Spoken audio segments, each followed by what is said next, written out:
काहू न को सुख दुख कर दाता, निज कृत कर्म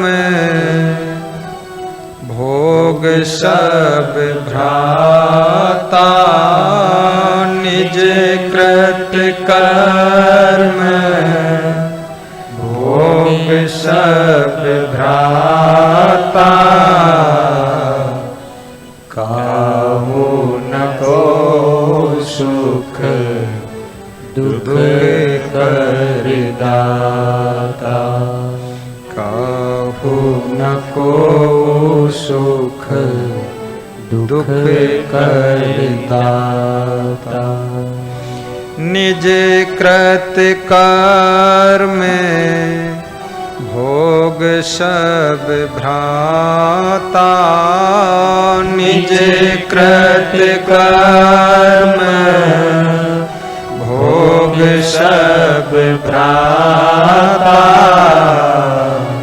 काहू न को सुख दुख कर दाता, काहू न को सुख दुख कर दाता।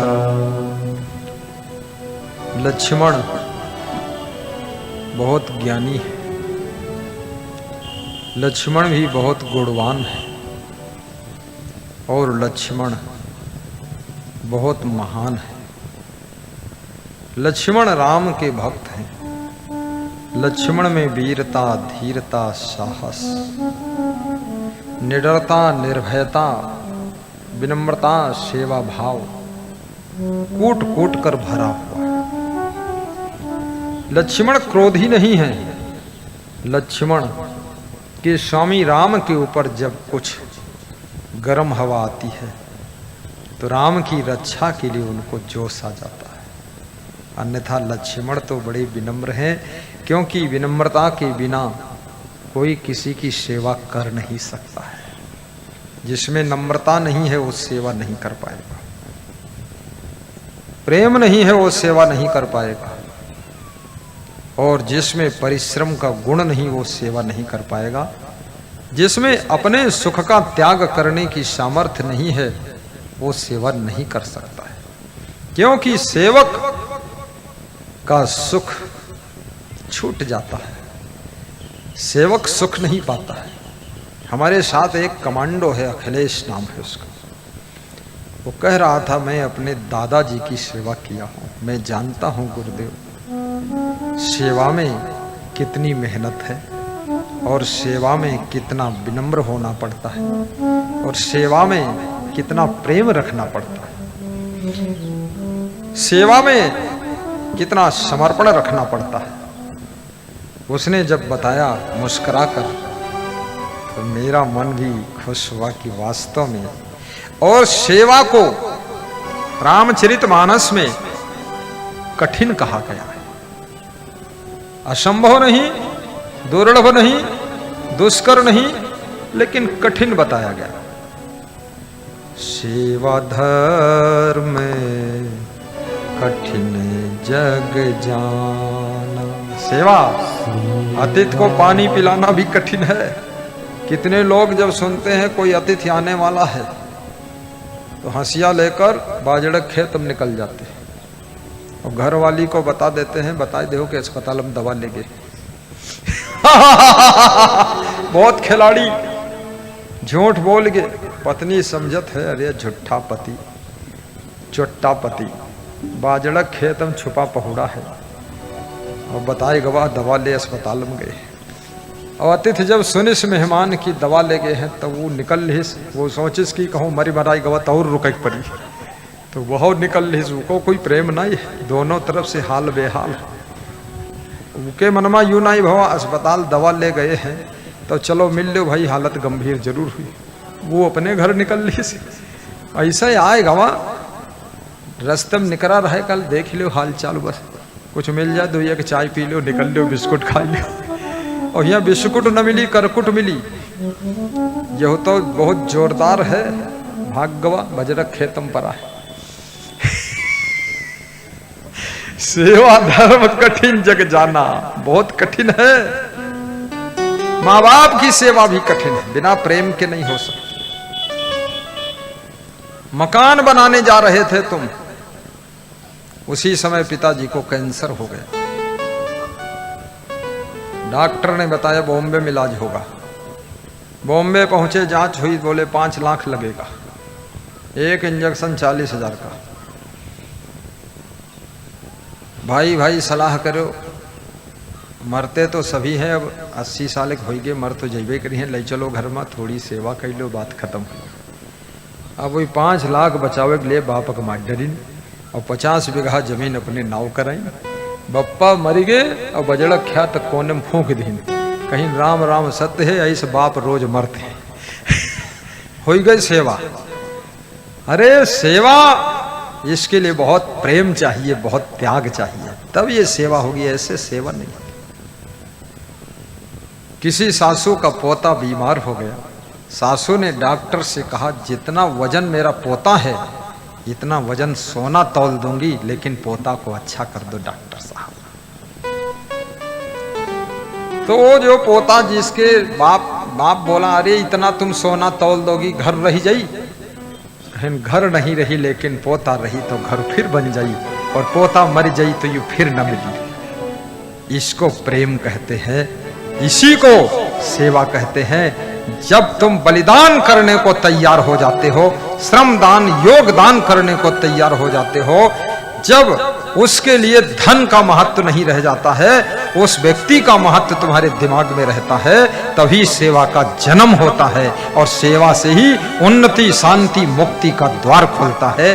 बिना सेवा के कल्याण होता ही नहीं।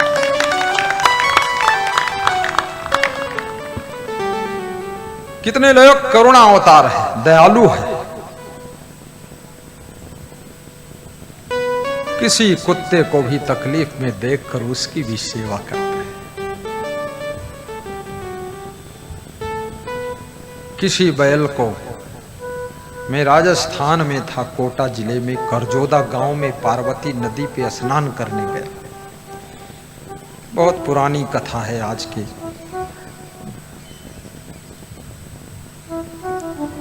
25-30 वर्ष पहले की बात है। पत्थर की नदी थी, पत्थर की मतलब पानी तो बहता था, पत्थर पे बहता था। जैसे यहाँ आपके यहाँ रेत में बालू मिट्टी में पानी बहता है, उस नदी में मिट्टी बालू रेत नहीं, पत्थर ही पत्थर, चट्टान। बड़ा निर्मल पानी, खूब स्नान किया। एक बैल पत्थर की चट्टानों के दरार के बीच में टांग फंसा कर वहीं कराह रहा था। हमारे गुरुदेव ने देखा, कहा कि असंगदास इसकी टांग निकालो। तो हमने कहा गुरुदेव ये अकेले टांग निकलेगी भी नहीं, क्योंकि बैल बड़ा है। बोले तुम जुगाड़ बनाओ। तो पड़ोस खेतों में लोग काम कर रहे थे, हम जुगाड़ी बचपन से थे, तो वहाँ खेतों में गए, लोगों को बुला कर लाए, और थोड़ा प्रसाद था बतासा हमारे पास, तो उसको खिलाया। हमने कहा ऐसे बाबा आए हैं, दर्शन करो तो कल्याण हुई, चलो मूंगफली बाद खोद लियो। लोग आए 10-20 इकट्ठा किए, उनको गुरु जी का दर्शन कराए। 3 घंटा लगे उस बैल की टांग निकाले, लेकिन चट्टान सब हलाए हुलुए और बैल की टांग निकाले, और बैल को वहां से बाहर करके तब गुरु जी बोले आज का सत्संग, आज का यज्ञ, आज का पुण्य, आज का भंडारा यही था, इस बैल की सेवा। पशु पक्षी इंसान के पराधीन है, तुम्हारे आश्रय में है। पशु पंछियों पर दया करना चाहिए, कीड़े मकोड़ों पर भी दया करना चाहिए। अगर मनुष्य दया विहीन हो जाए, संवेदनहीन हो जाए, करुणा विहीन हो जाए, तो ये छोटी छोटी चिड़ियां, छोटे छोटे जीव जंतु, ये सब पशु, ये जी नहीं सकते। ये आपकी कृपा से ही जीवित है। इन पर कृपा करते रहो, इन पर दया करते रहो, इनको बचाओ। इसलिए कबीर साहब कहते हैं जीव दया और आत्म पूजा, कहें कबीर धर्म नहीं। आगे बोलो, दूजा पूजा दूजा। जीव दया और आत्म पूजा। गाया करो, दोहराया करो, चुप्पे न रहा करो। आत्म पूजा। जीव दया और आत्म पूजा। जीव दया और आत्म पूजा। कहीं कबीर धर्म नहीं दूजा। ओहो, कहीं कबीर। गाओ गाओ, गुनगुनाओ, शर्माओ ना। धर्म नहीं। यहाँ स्वर की बात नहीं है, यहाँ ईश्वर की बात है। यहाँ गला की बात नहीं है, यहाँ गुरु मिला ये बात है। गला चले न चले, सुर हो न हो, ज्यादा ताल राग स्वर ध्वनि छंद इसका काम ही नहीं है। छंद फंद काम नहीं है यहाँ। तो छंद नहीं है, फंद छुड़ाना है। तुम फंदम परे हो, तुम छंद ले बैठे। ऐसे गाओ जैसे खेत में बीज बोते हो, उल्टा सीधा सब बीज बो देते हो, और सब वो करके सीधे उगत है। उल्टा बोयो तो यू नहीं, नीचे पातालम चला जाए का अंकुर आएगा ऊपर। तो तुम गाओ भावे अभावे अनख आलस हो। आलस में भी, बिना श्रद्धा के भी, अभाव में, भाव में, प्रेम में, बिना प्रेम के यदि आप सत्संग में आओगे कुछ असर पड़ जाएगा। बरसात में खड़े हो जाओ तुम, तुम्हारा मन स्नान करने का बिल्कुल ना हो, पानी को गाली देते रहो, लेकिन बरसात हो रही है, खुला में खड़े हो गए तो आपकी स्नान अपने आप हो जाएगी। गाली बकते रहोगे तो भी हो जाएगी। तो ये सत्संग वर्षा हो रही है, ज्ञान वर्षा हो रही है। यहाँ आप आएंगे, भले प्रेम कम है या ज्यादा है, लेकिन इस वर्षा में तुम बैठ जाओ तो भीग जरूर जाओगे और कुछ न कुछ असर पड़ जाएगा। तो घर में जाए के कम से कम, अभी तक भैंस को गाली देते थे, पत्नी गाली देते थे, पड़वक गाली देते थे, साइकिल गाली देते थे, बिरवक गाली देते थे, अब इतना सुधार हो जाए कि पत्नी गाली देना बंद हो जाए, भैंस रही जाए।